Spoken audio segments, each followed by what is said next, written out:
Shri Venkateswara gold తాకట్టులో ఉన్న మీ బంగారాన్ని విడిపించి కొనబడును.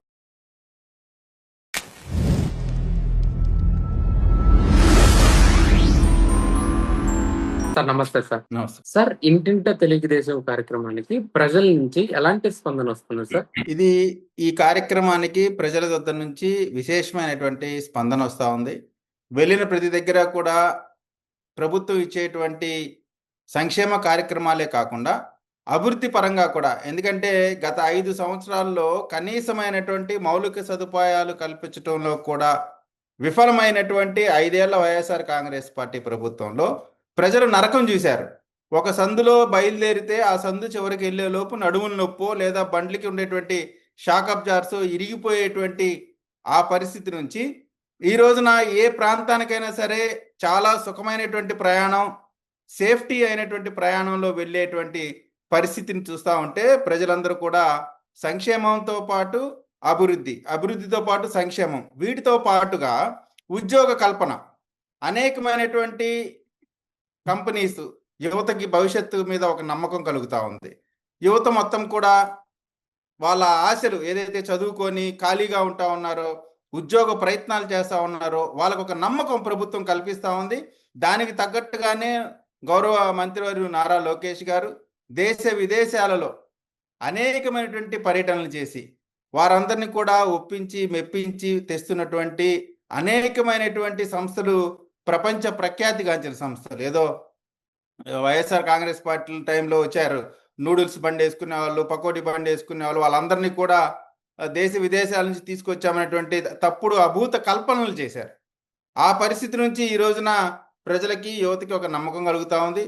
రాష్ట్రం అంటే అభివృద్ధి జరగాల, సంక్షేమం జరగాల, ఉద్యోగ కల్పన జరగాల, తద్వారా ఆర్థిక పరిస్థితి మెరుగుపడాలా. వీటన్నిటితో వచ్చేటువంటి ఆదాయంతో మళ్ళీ ఆంధ్రప్రదేశ్ అభివృద్ధి చేయడానికి ముందుకు వెళ్ళాలా. ఇటువంటి పరిస్థితి ఈ రోజున ప్రజల్లో ఆ నమ్మకాన్ని ఈ ప్రభుత్వం కల్పిస్తూ ఉంది. ఇదేదో ప్రచార కార్యక్రమం, పార్టీ కార్యక్రమం కాదు.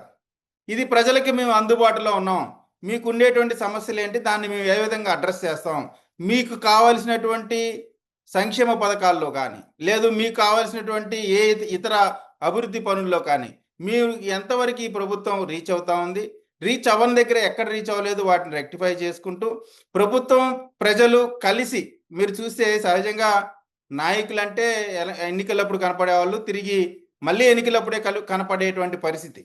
గత 5 సంవత్సరాలు కూడా ఎన్నికలకు ముందు ఒక 6 నెలలు 7 నెలల ముందు మాత్రమే వైఎస్ఆర్ కాంగ్రెస్ పార్టీ ఎమ్మెల్యేలు ప్రజల దగ్గరికి వెళ్ళేటువంటి ప్రయత్నం చేశారు, ప్రజలు చీకొట్టారు. కానీ ముందు నుంచే కూడా ఈ ప్రభుత్వం ప్రజలతో అందుబాటులో ఉండేటువంటి నాయకత్వాన్ని తీసుకొస్తా ఉన్నారు. ఖచ్చితంగా ఈ ఇంటింటికి ఈ కార్యక్రమం అనేటువంటిది ఒక బాధ్యతతో కూడుకున్నటువంటి కార్యక్రమం, ప్రజలకు ఒక నమ్మకాన్ని ఇచ్చేటువంటి కార్యక్రమం.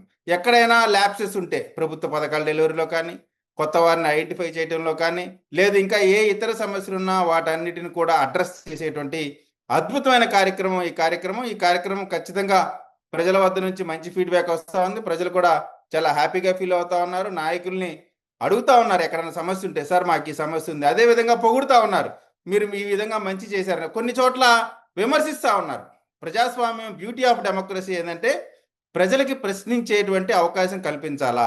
అటువంటి అవకాశం కల్పిస్తున్న democratic party Telugu Desam party, NDA కూటమి.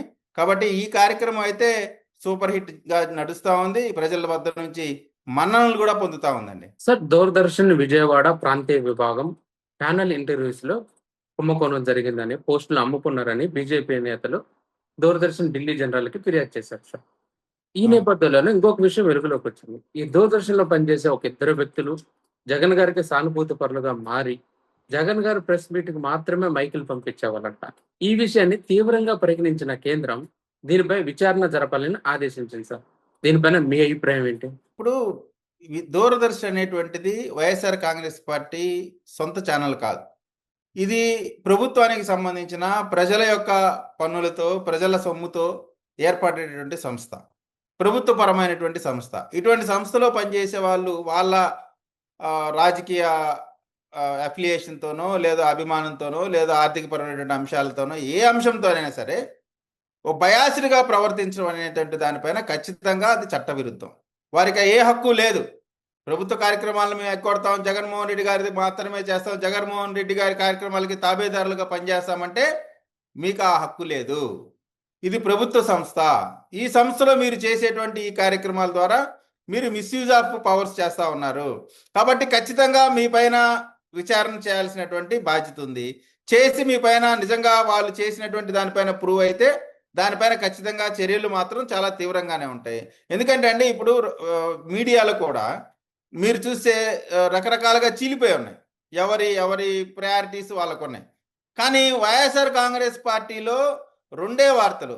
అధికారంలో వైఎస్ఆర్ కాంగ్రెస్ పార్టీ ఉంటే 100కి 100 వార్తలు కూడా వాళ్ళకు అనుకూలంగా వేస్తారు.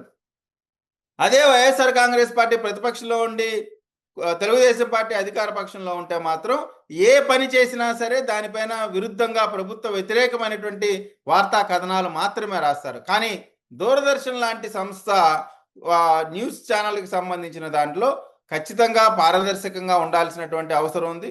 ప్రజలకు వాస్తవాలు చేరవేయాల్సినటువంటి అవసరం ఉంది. అలా కాకుండా ఏదో జగన్ గారి సొంత సాక్షి ఛానల్ లాగో వాళ్ళ అవినీతి పుత్రికలాగో చేసేటువంటి హక్కు అక్కడ పనిచేసేటువంటి విలేకరులకో లేదా ఎంప్లాయీస్కో లేనే లేదు. అటువంటి పరిస్థితిలో వారు చేసినటువంటి తప్పు పైన ప్రాథమికమైనటువంటి ఆధారాలతోనే కంప్లైంట్ చేయడం జరిగింది. దానిపైన విచారణ చేస్తా ఉన్నారు. ఖచ్చితంగా ఆ విచారణలో వీరు కానీ తప్పు చేసినట్టు తేలితే మాత్రం ఖచ్చితంగా తీవ్రమైనటువంటి చర్యలు ఉంటాయి. నేను ఒకటే విజ్ఞప్తి చేస్తా ఉన్నా, ప్రభుత్వ పరంగా పనిచేసేటువంటి ప్రభుత్వానికి సంబంధించిన ఉద్యోగస్తులందరూ కూడా, మనం రాజకీయ పార్టీ అయితే మన పర్సనల్ ఇష్యూ. మీరు ప్రభుత్వ ఉద్యోగులుగా ఉన్నప్పుడు మీకు పార్టీలతోనో వ్యక్తులతోనో సంబంధం లేదు.